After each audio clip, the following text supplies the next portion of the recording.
Hello बच्चों, welcome to the Roopraj classes of physics. Today we are going to start classes of 11th and 12th that will be helpful you for IIT JEE NEET as well as PGT exams. तो दोस्तों, हमारा जो first chapter है वो है physical world.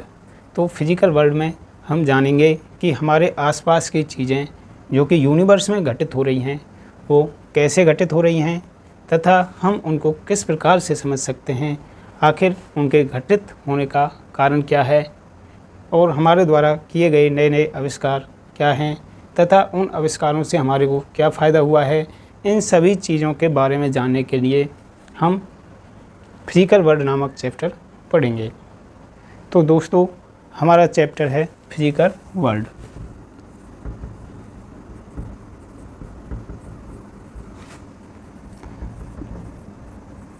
ये हमारा 11th का फर्स्ट चैप्टर है। Basically the point of view of exam this chapter is not important but to developing the knowledge about the physics it is very important. ये क्या कह रहे हो सर? ये सही कह रहा हूँ मैं, क्योंकि बोर्ड एग्ज़ाम्स में ये चैप्टर नहीं आता है, फिर भी फिज़िक्स के बारे में रुचि डेवलप करने के लिए ये बहुत इम्पोर्टेंट है। तो सबसे पहले हम यहाँ जानेंगे कि फ़िज़िक्स क्या है। तो आप कहोगे कि सर रेजिस्टेंस, करंट, जनरेटर आदि का अध्ययन जिस चीज़ में किया जाता है उसको ही फ़िज़िक्स कहते हैं। तो बच्चों, ये बात तो सही है, लेकिन इसकी एक प्रॉपर डेफिनेशन होती है। ठीक है, तो पहला जो हमारा क्वेश्चन होगा वो होगा कि फ़िज़िक्स क्या है। What is physics?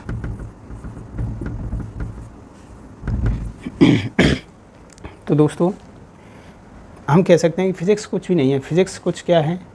प्रकृति में स्थित चीज़ों का अध्ययन करने के लिए बनाए गए नियम हैं तथा जिनकी कुछ सीमाएं होती हैं, उसी को ही हम फिज़िक्स कहते हैं। फिज़िक्स के द्वारा हम चीज़ों के फ्यूचर को यानी भविष्य को समझ सकते हैं। ठीक है दोस्तों, तो हम क्या कहेंगे? Physics it is the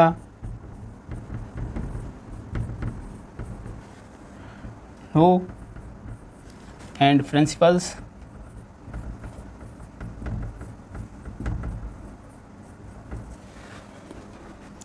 that covers our universe। Okay, और दूसरी डेफिनेशन क्या दे सकते हैं हमें कि ये हमें फिज़िक्स हमें बताती है कि चीज़ें कैसे और क्यों घटित हो रही हैं। और दूसरे शब्दों में हम कह सकते हैं कि it tells us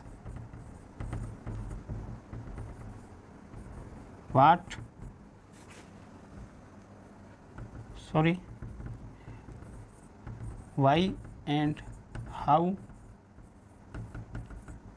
things are happening or how do they work।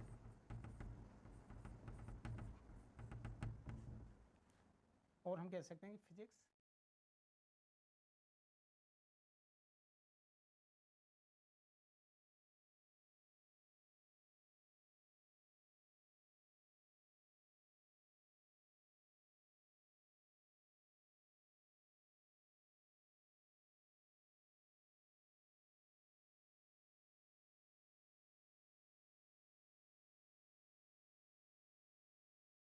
होगा कि आपने हमारे पास फिज़िक्स की बहुत सारी डेफिनेशन हो सकती हैं, जैसे कि दिन रात का बनना, तारों का चमकना, इंद्रधनुष का बनना, पृथ्वी का सूर्य के चारों ओर घूमना। इन सभी चीज़ों का अध्ययन फिज़िक्स के अंदर किया जाता है। तो हम कह सकते हैं कि फिज़िक्स प्रकृति का अध्ययन है, मतलब कि फिज़िक्स ही क्या है? नेचर है, और नेचर के बारे में अध्ययन करना ही क्या है? फिजिक्स है। तो हम कह सकते हैं फिजिक्स क्या है? फिजिक्स इज द नेचर और to study of nature is called physics.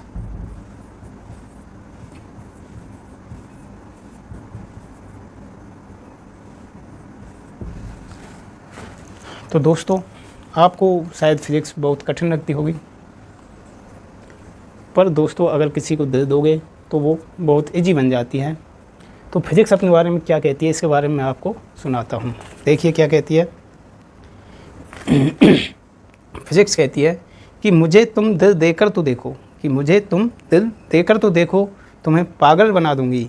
मुझे अपनी महफिल में सजा कर तो देखो, तुम्हारे पीछे दुनिया को घुमा दूंगी। मुझे खुद में बसा कर तो देखो, मुझे खुद में बसा कर तो देखो, तुम्हारे लिए दुनिया को रुला दूंगी। छोड़ूंगी ना साथ तेरा, छोड़ूंगी ना साथ तेरा, तुम्हारे लिए ब्रह्मांड को भी हिला दूंगी। तो देखो दोस्तों, कितनी बड़ी बात कही है फिजिक्स ने कि तुम्हारे लिए ये ब्रह्मांड को भी हिला सकती है। इतनी ताकत रखती है फिजिक्स। तो दोस्तों, अदर जगह ध्यान न देकर अपनी पढ़ाई पे फोकस करो और फिजिक्स से दिल लगाओ। ये आपको बहुत बड़ा आदमी बना देगी और बहुत प्रसिद्धि दिला सकती है। तो देखिए दोस्तों, आगे जानते हैं कि हम मैथ और फिजिक्स में क्या अंतर होता है। ठीक है, बेसिकली मैथ और फिजिक्स एक दूसरे के पूरक हैं, अर्थात एक दूसरे के बिना दोनों ही इनकम्प्लीट हैं।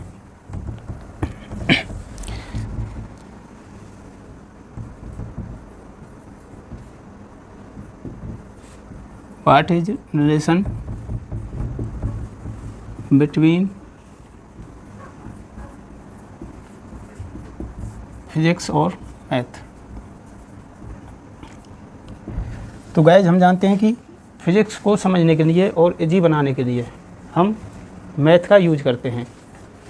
तो आपने भी देखा होगा कि जो भी बड़ी डेरिवेशन होती हैं और भी अन्य चीज़ होती हैं, उनको इजी बनाने के लिए हमें मैथ की ज़रूरत होती है। यानी तो हम कह सकते हैं physics is incomplete without math. But अगर फिजिक्स नहीं होगी तो मैथ वालों को क्या नहीं मिलेगा? तो जॉब नहीं मिलेगा। तो हम कह सकते हैं कि mathematics will be jobless without physics. तो हम कह सकते हैं कि physics is incomplete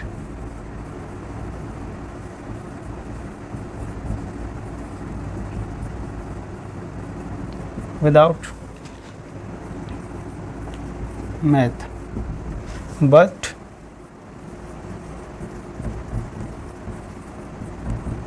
mathematicians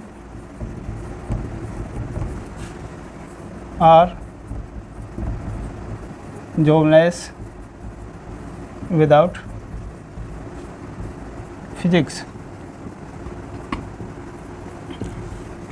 okay दोस्तों, तो हम देखेंगे कि जो हमारी फिजिक्स है, एक्चुअली फिजिक्स को पढ़ने के लिए हमारे को दो रूल्स की आवश्यकता होती है। एक होता है जिनमें यूनिफिकेशन और दूसरा होता है रिडक्शन। यूनिफिकेशन क्या होता है?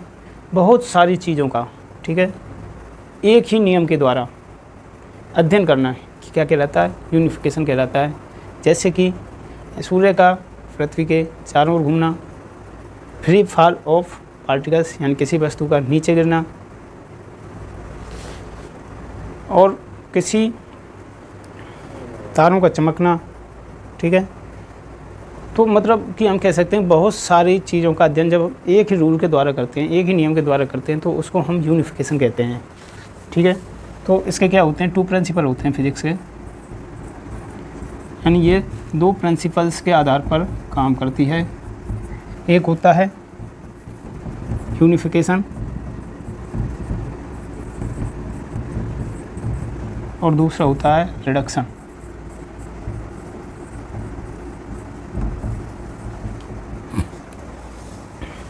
यूनिफिकेशन के बारे में पहले हम पढ़ेंगे। तो ये क्या होता है? Try to explain various things by using few laws. For example, free fall of things,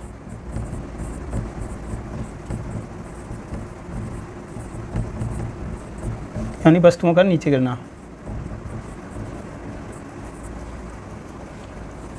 motion of planets,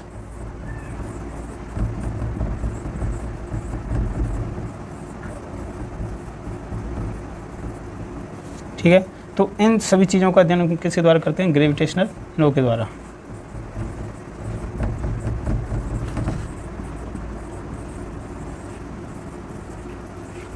और ये क्या होता है? G m1m2/r², जहाँ G क्या होता है? ग्रेविटी कांस्टेंट होता है।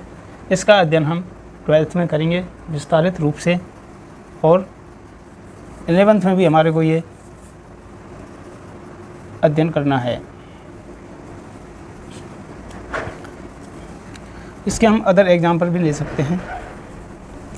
वैसे तो हमारे जो साइंटिस्ट थे स्टीफन हॉकिंस, उन्होंने भी सारे नियमों को एक ही नियम के तहत करने का प्रयास किया, लेकिन वो उसमें सफल नहीं हो पाए। तो सबसे ज़्यादा जो अभी तक यूनिफिकेशन में सफल रहे थे वो हमारे थे साइंटिस्ट थे मैक्सवेल। मैक्सवेल सर ने क्या किया?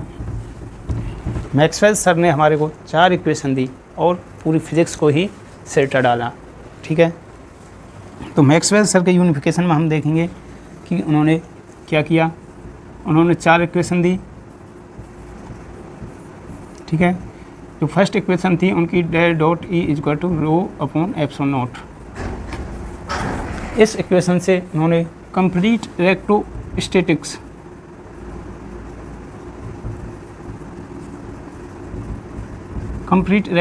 को समझाया। और उनकी दूसरी इक्वेशन थी del cross E equal to minus del V upon del T.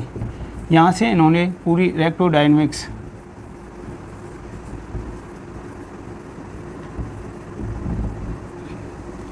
यानी करंट वाले पार्ट को सिटा डाला, ठीक है। जो इनकी तीसरी इक्वेशन थी वो थी del dot B equal to 0। यहाँ से इन्होंने पूरे मैग्नेटिज्म को समझा डाला, ठीक है। यहाँ पर क्या होता है? ओनली मैग्नेटिक फील्ड ही आता है, ठीक है। चौथी इक्वेशन थी इनकी, वो थी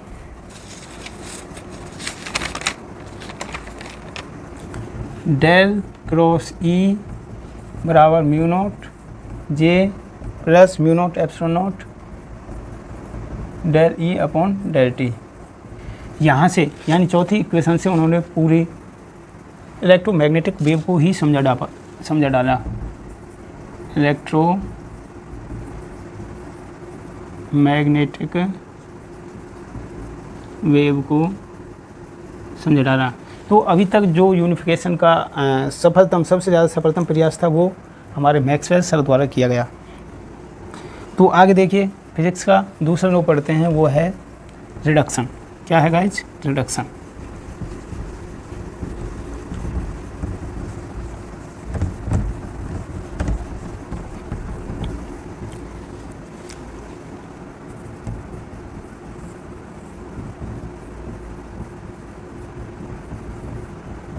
तो देखिए रिडक्शन क्या होता है। जैसे ही हमारे पास कोई बहुत बड़ा इक्विपमेंट होता है तो हम उसका क्या करते हैं? उसके पार्टों का अध्ययन करते हैं, ठीक है। और जब हमारे को पार्टों का अध्ययन की नॉलेज हो जाएगी तो हम उससे क्या कर सकते हैं? नई चीज़ भी बना सकते हैं, ठीक है।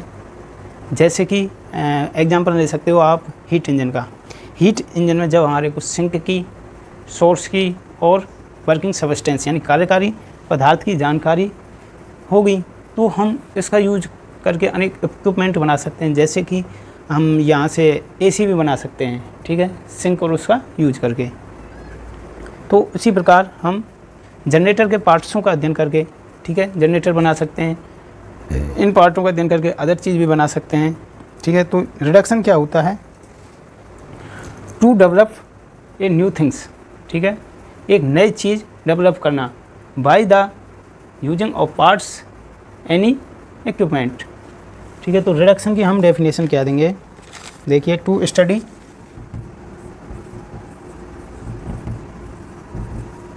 ए large system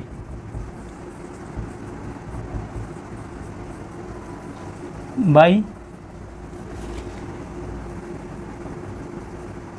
studying it in parts, or we can say that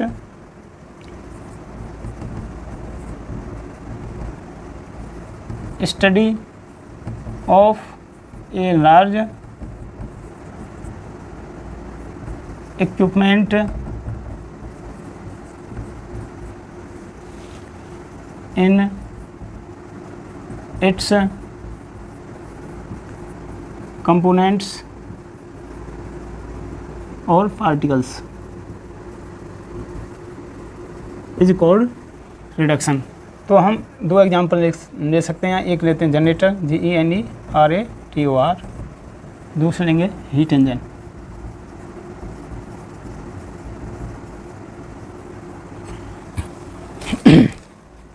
तो देखिए जनरेटर में क्या होते हैं, मैग्नेट्स होते हैं, आर्मेचर कॉइल होती है,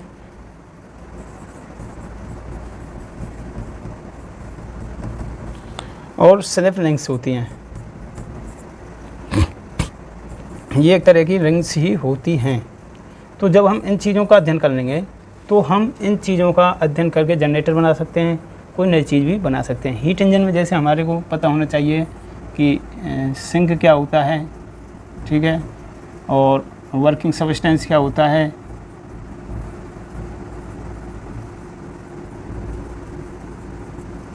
और सोर्स क्या होता है।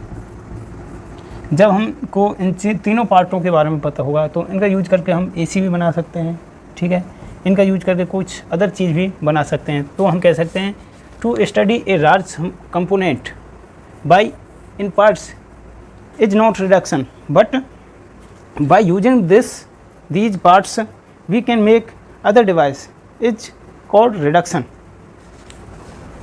So by using these part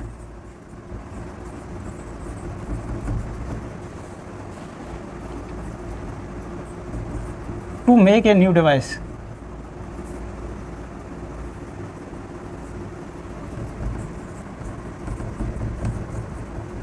of future is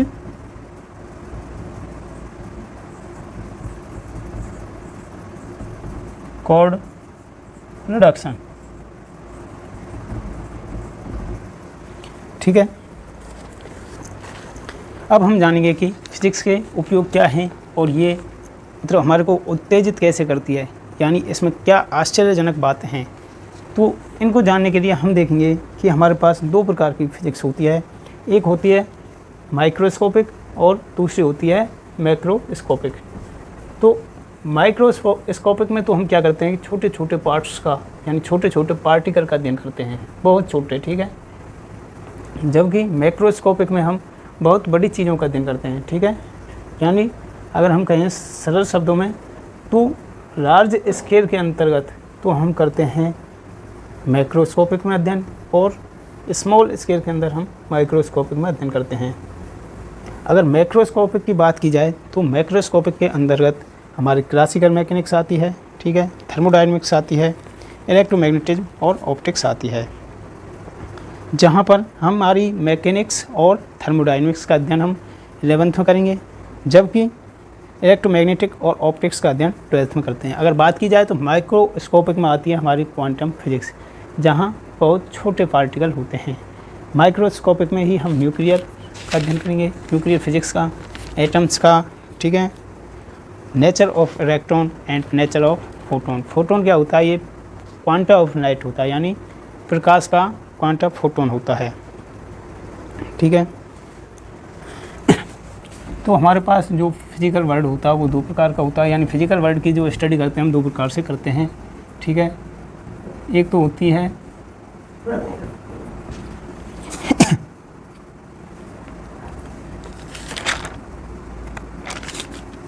heading हो जाएगी हमारी scope and excitement of physics. तो हमारा फर्स्ट होता है, देखिए, मैक्रोस्कोपिक वर्ल्ड। दूसरा होता है माइक्रोस्कोपिक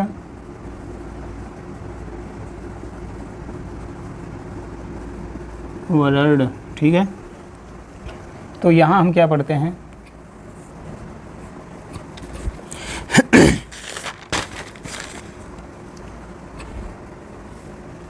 तो दोस्तों हम यहाँ पढ़ते हैं मैकेनिक्स,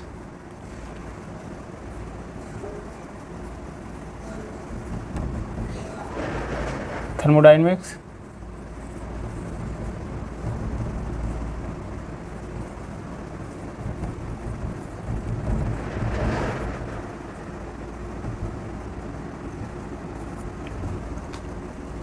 ये दोनों चीज़ें पढ़ेंगे हम 11th में।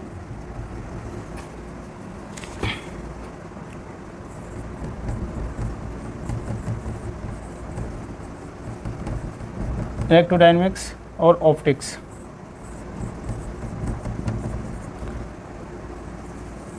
ये पढ़ेंगे हम 12th में। ठीक है, अगर माइक्रोस्कोपिक की बात करें तो इसका 11th में तो कोई पार्ट है नहीं, कुछ पार्ट आएगा 12th में, जो कि क्वांटम मैकेनिक्स होगा। ठीक है, इसमें हम एटम्स का भी अध्ययन करते हैं।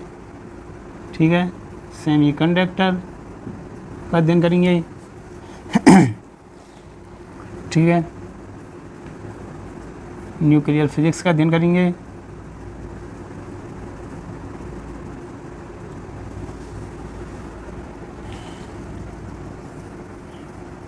नेचर ऑफ इलेक्ट्रॉन का अध्ययन करेंगे। ठीक है दोस्तों, अगर हम बात करें मैकेनिक्स, ठीक है, मैकेनिक्स और थर्मोडायनेमिक्स ये बहुत पुराने पार्ट्स हैं। खैर, अगर मैकेनिक्स की बात करें तो ये हमारे को सबसे टफ लगती है। क्या कह रहे हो सर? आप कहोगे कि सर तो हमारे को पहले से ही डराने लग रहे हैं। नहीं, देखो, इतनी भी टफ नहीं है। वैसे ये क्या है, थोड़ी सी अटपटी सी है, तो आपको टफ लग सकती है। तो ये हम 11वीं में पढ़ेंगे। ठीक है, मैकेनिक्स में हम क्या पढ़ेंगे, मोशन पढ़ेंगे। ठीक है, पार्टिकल कैसे गिर रहा है ऊपर से नीचे, इसको भी अध्ययन करेंगे। फोर्स के बारे में जानेंगे, मोमेंटम यानी संवेग के बारे में जानेंगे। ठीक है, टॉर्क के बारे में जानेंगे, रोटेशन ऑफ पार्टिकल्स के बारे में जानेंगे, ग्रेविटेशन के बारे में जानेंगे। ये सब चीज़ों का अध्ययन हम कहाँ करेंगे, मैकेनिक्स में करेंगे।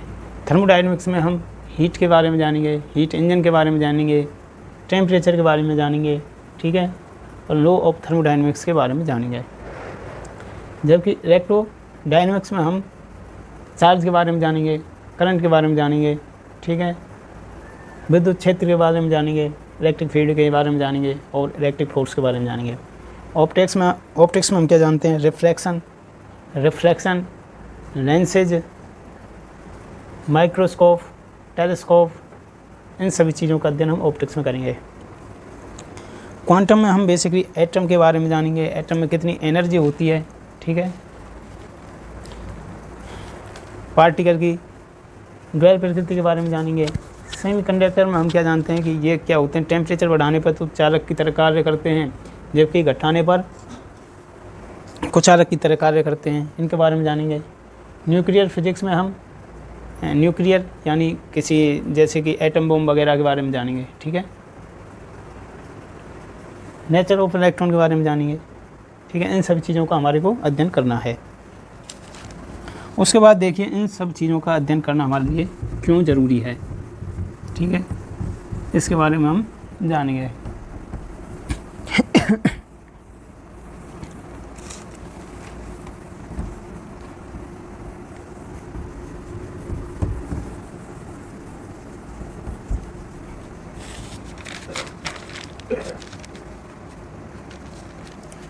ठीक है, फिजिक्स के पढ़ने के क्या कारण हैं। ठीक है, एक्साइटमेंट ऑफ फिजिक्स। देखिए, हमारे दैनिक जीवन के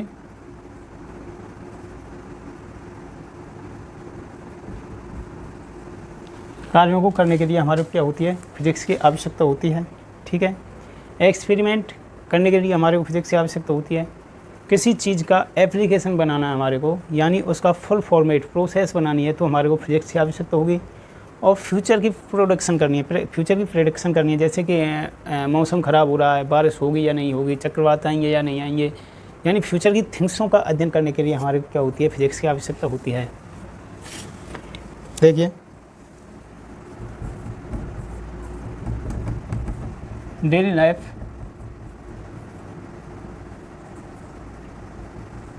फिनोमेना,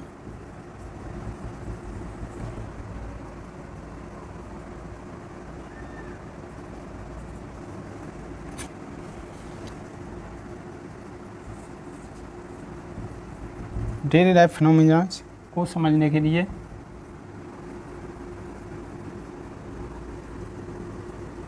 हमारे को फिजिक्स की आवश्यकता होती है। एक्सपेरिमेंट्स करने के लिए हमारे फिजिक्स की आवश्यकता होती है।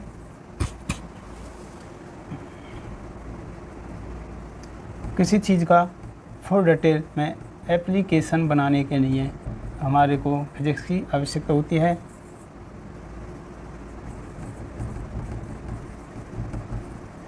भविष्य को प्रेडिक्ट करने के लिए हमारे को फिजिक्स की आवश्यकता होती है।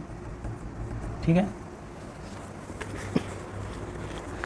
अगर हम अध्ययन करें फिजिक्स और टेक्नोलॉजी का, तो ये फिजिक्स और टेक्नोलॉजी क्या होती हैं, एक दूसरे के वाइस वर्सा होती हैं। ठीक है, हम जानेंगे कि फिजिक्स और टेक्नोलॉजी में क्या अंतर होता है। तो फिजिक्स और टेक्नोलॉजी लगभग एक जैसी ही चीज़ें हैं, यानी फिजिक्स से तो टेक्नोलॉजी डेवलप होती है और टेक्नोलॉजी से फिजिक्स डेवलप होती है।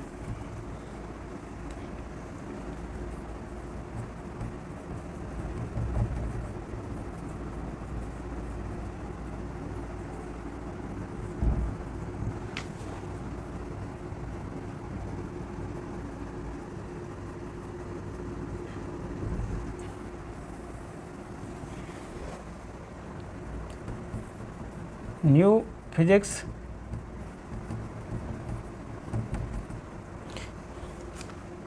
gives new technology and vice versa। ठीक है, तो न्यू टेक्नोलॉजी से तो क्या आती है, नई फिजिक्स आती है, और नई फिजिक्स से न्यू टेक्नोलॉजी आती है। जैसे कि हम अध्ययन करें कि जो हमारे पुराने कंप्यूटर्स थे उनमें हमारे पास वैक्यूम ट्यूब थी। जैसे ही सेमीकंडक्टर आई यानी न्यू टेक्नोलॉजी आई, तो हमारे पास क्या आ गए, कंप्यूटर आ गए, लैपटॉप आ गए, यानी न्यू फिजिक्स आ गई। ठीक है, अगर हम बात करें स्टीम इंजन की, ठीक है, सबसे पहले हमारे पास क्या था, भाप इंजन था, जिसमें बहुत सारी खराबी थी। भाप इंजन से हमारे पास क्या आई, थर्मोडायनेमिक्स आ गई। ठीक है, टेक्नोलॉजी से क्या आ गई, फिजिक्स आ गई। ठीक है, और हमने हीट इंजन बना दिया, और हीट इंजन के बाद हमारे को लगा कि इसमें भी कुछ खराबी है, तो हमने डीजल इंजन बना दिया। डीजल इंजन की क्या होती है, दक्षता बहुत हाई होती है। ठीक है, जैसे कि हमारे पास पहले थे कंप्यूटर्स, ये कौन से थे, वैक्यूम ट्यूब वाले। ठीक है, बहुत ज़्यादा ये स्थान घेरते थे और इनकी जो चलने की स्पीड थी वो भी बहुत कम थी। फिर उसके बाद हमारे पास सेमीकंडक्टर आए। ठीक है, जैसे ही सेमीकंडक्टर आए तो हमारे पास लैपटॉप और मोबाइल्स आ गए। ठीक है,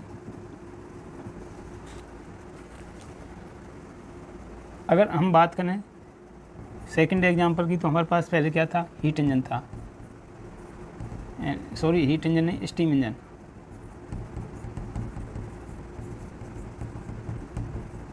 स्टीम इंजन से हमने क्या कर दिया, थर्मोडायनेमिक्स डेवलप कर दी। जैसे ही थर्मोडायनेमिक्स डेवलप हुई तो हमारे पास क्या आ गया, हीट इंजन आ गया।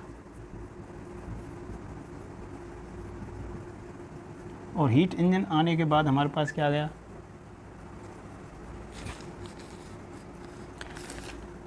यानी हमने डीजल इंजन बना दिया, जिसकी दक्षता क्या थी, बहुत हाई थी। तो हम कह सकते हैं कि टेक्नोलॉजी तो क्या करती है, फिजिक्स को डेवलप करती है, और फिजिक्स क्या करती है, टेक्नोलॉजी को डेवलप करती है। दूसरा देखिए, जैसे ही हमारे पास EM वेव आई यानी इलेक्ट्रोमैग्नेटिक वेव आई,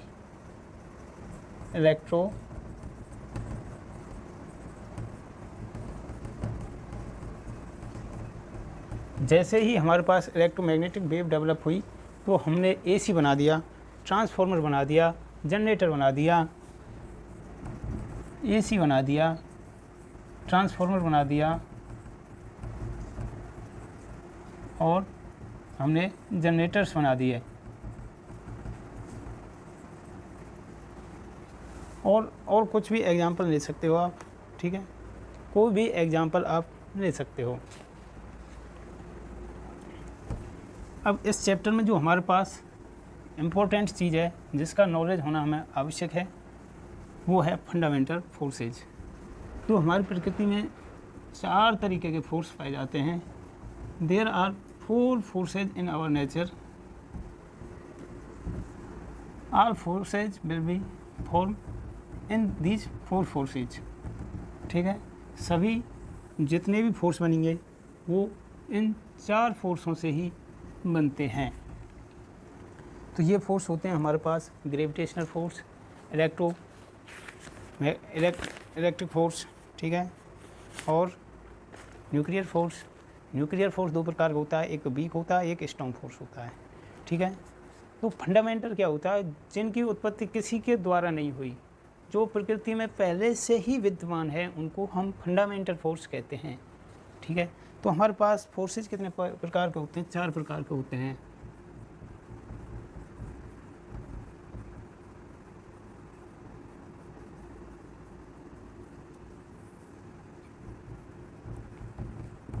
ये चीज़ें इम्पोर्टेंट हैं एग्ज़ाम व्यू से भी और कंपटीशन लेवल से भी।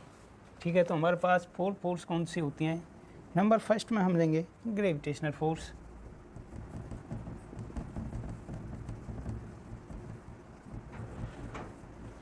ठीक है, नंबर सेकंड की बात करें तो हम इसमें लेंगे week nuclear force.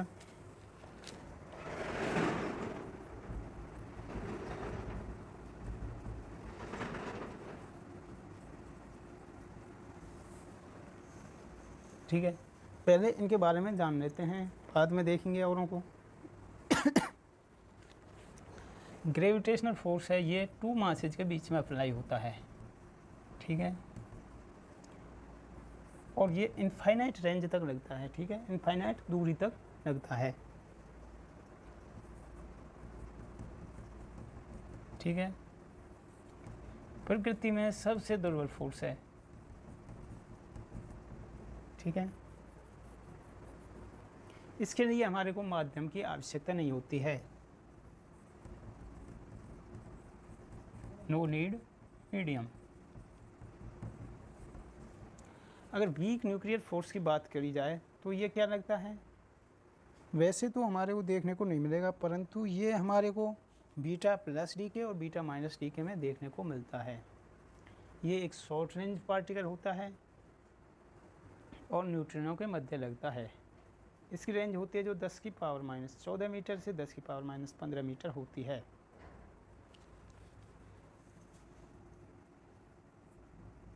This force is find in neutrinos. ठीक है, रेंज होगी इसकी 10 की पावर माइनस 14 मीटर से 10 की पावर माइनस 15 मीटर तक। ठीक है, ये भी क्या है, वीक फोर्स है। ठीक है, शॉर्ट रेंज फोर्स है और कहाँ पाया जाता है, बीटा डी के, बीटा प्लस और बीटा माइनस डी के में पाया जाता है। ठीक है, शॉर्ट रेंज है।